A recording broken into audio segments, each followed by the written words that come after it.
Operation Sindoor నేపథ్యంలో ఇప్పుడు రాష్ట్ర సర్కార్ కూడా పూర్తిగా అప్రమత్తం అయిపోయింది. ఎందుకంటే మనం ప్రస్తుతం ఉంది కమాండ్ కంట్రోల్ సెంటర్ దగ్గర. సో రాష్ట్ర ప్రభుత్వానికి సంబంధించి ఏదైనా డిసిషన్ తీసుకోవాలన్నా లేదంటే శాంతి భద్రతలకు సంబంధించి ఏదైనా డిసిషన్స్ తీసుకోవాలన్నా కూడా ఇదే సెంటర్ నుంచి కమాండ్ కంట్రోల్ సెంటర్ నుంచి ఆదేశాలు అందబోతున్నాయి.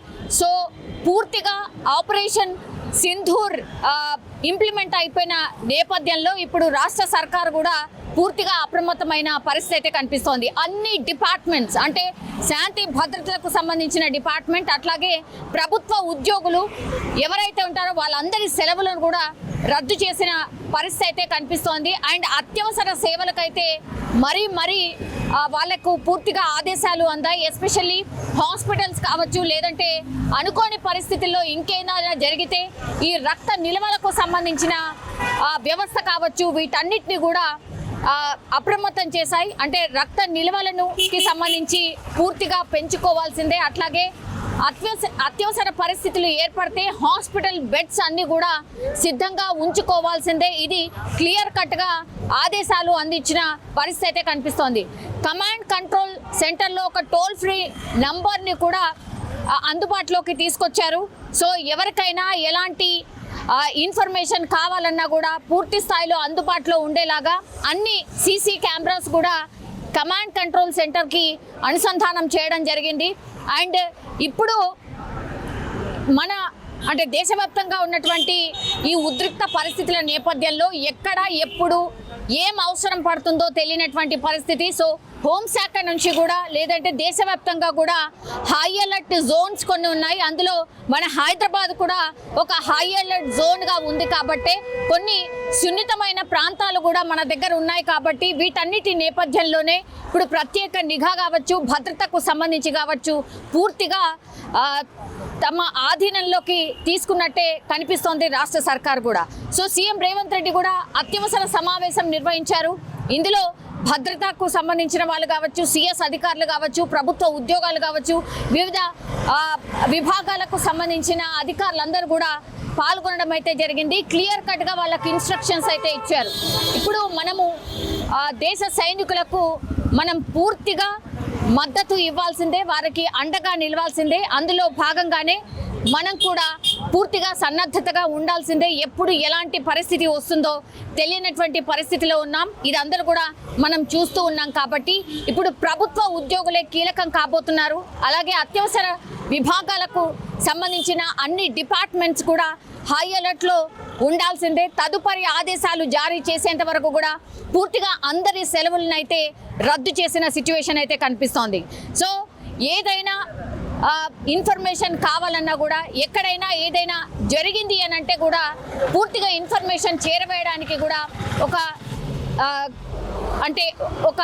టోల్ ఫ్రీ నంబర్ని కూడా రాష్ట్ర సర్కార్ ఇచ్చిన పరిస్థితి అయితే కనిపిస్తోంది. సో ఇవన్నిటి నేపథ్యంలో అయితే కమాండ్ కంట్రోల్ సెంటర్లో పూర్తిగా అధికారులు ఎవరైతే కన్సర్న్ అధికారులు ఉంటారో వాళ్ళందరూ కూడా ఎప్పుడు 24/7 అందుబాటులో ఉండేలాగా చూస్తున్న పరిస్థితి. నిన్న అర్ధరాత్రి మనకు తెలుసు 1:28 ప్రాంతంలో ఆపరేషన్ సింధూర్ ఇంప్లిమెంట్ చేసిన తర్వాత ఇప్పుడు అందరు ఎక్స్పెక్ట్ చేస్తున్నది ఏంటి అని అంటే డెఫినెట్లీ పాకిస్తాన్ తరఫు నుంచి కూడా ఏదైనా రియాక్షన్ వచ్చే అవకాశం ఉంది అని ఎక్స్పెక్ట్ చేస్తున్న నేపథ్యంలో వాళ్ళు దొంగ దెబ్బ తీసే ప్రయత్నం చేస్తారు. ఎందుకంటే మొన్న కూడా ఉగ్రదాడిలో సామాన్యుల్నే టార్గెట్ చేశారు. కాబట్టి ఇప్పుడు కూడా అగైన్ సామాన్యుల్నే టార్గెట్ చేసే అవకాశం ఉంటుంది అని ఎక్స్పెక్ట్ చేస్తూ ఉన్నారు. సో ఎక్కడైనా దాడి జరిగే అవకాశం ఉంటుంది అనేసి కూడా పూర్తిగా ఇన్ఫర్మేషన్ ఉన్న నేపథ్యంలో అన్ని రాష్ట్ర ప్రభుత్వాలు అప్రమత్తమయ్యాయి. అట్లాగే కూడా మన మంత్రులు అధికారులు అట్లాగే అందరూ కూడా ఎప్పుడు అందుబాటులో ఉండాల్సిందే. విదేశీ పర్యటనలు ఎవరన్నా వెళ్దాం అనుకున్నా కూడా వాటన్నిటిని కూడా రద్దు చేసుకోవాల్సిందే అని కూడా చెప్పారు. అట్లాగే క్లియర్ కట్గా కొన్ని ఇన్స్ట్రక్షన్స్ సోషల్ మీడియాకి కూడా ఇచ్చిన పరిస్థితి కనిపిస్తోంది. అనవసర ప్రకటనలు చేయొద్దు. అట్లాగే పాకిస్తాన్ బంగ్లాదేశ్ వంటి దేశాల నుంచి ఎవరైనా ఇంకా కూడా అనధికారికంగా ఉంటే మాత్రం తక్షణమే వాళ్ళని అదుపులోకి తీసుకోవాలంటూ కూడా పోలీస్ డిపార్ట్మెంట్కి ఆదేశాలు జారీ చేసిన పరిస్థితి కనిపిస్తోంది. 24 గంటలు ప్రజలకు అందుబాటులో ఉండాల్సిందే, టోల్ ఫ్రీ నంబర్ ఏర్పాటు చేయాలి. అట్లాగే కమాండ్ కంట్రోల్ సెంటర్లో పూర్తి స్థాయి సమాచార వ్యవస్థను ఏర్పాటు చేసుకోవాల్సిందే. శాంతి భద్రతలకు భంగం కలిగించే వారిపైన కూడా కఠినంగా వ్యవహరించాల్సిందే అని కూడా పూర్తిగా ఆదేశాలు జారీ చేసిన పరిస్థితి కనిపిస్తోంది. అండ్ ఇవన్నీ అత్యవసర విభాగం కిందకే వస్తాయి. అట్లాగే ఆహార నిల్వలకు సంబంధించి కూడా కొన్ని సూచనలు ఇచ్చారు.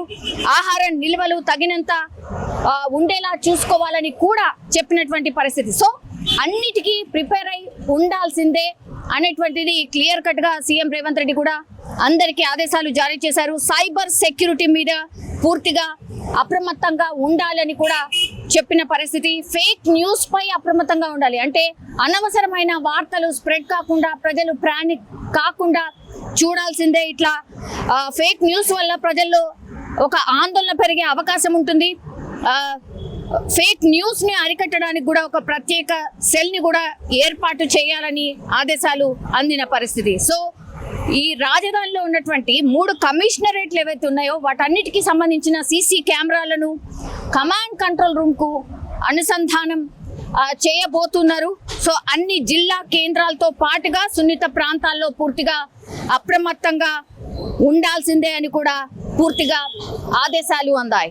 అండ్ హైదరాబాద్ లోని ఈ విదేశీ రాయబార కార్యాలయాలు ఏవైతే ఉంటాయో వాటిని కూడా కొంత భద్రతను పెంచుకోవాల్సిందే అని కూడా ఆదేశాలు అందాయి. అట్లాగే ఐటీ సంస్థలు, అంటే ఎస్పెషల్లీ మనకు ఐటీ సంస్థలు అని అంటే హైటెక్ సిటీ, గచ్చిబౌలి అటువైపు కదా.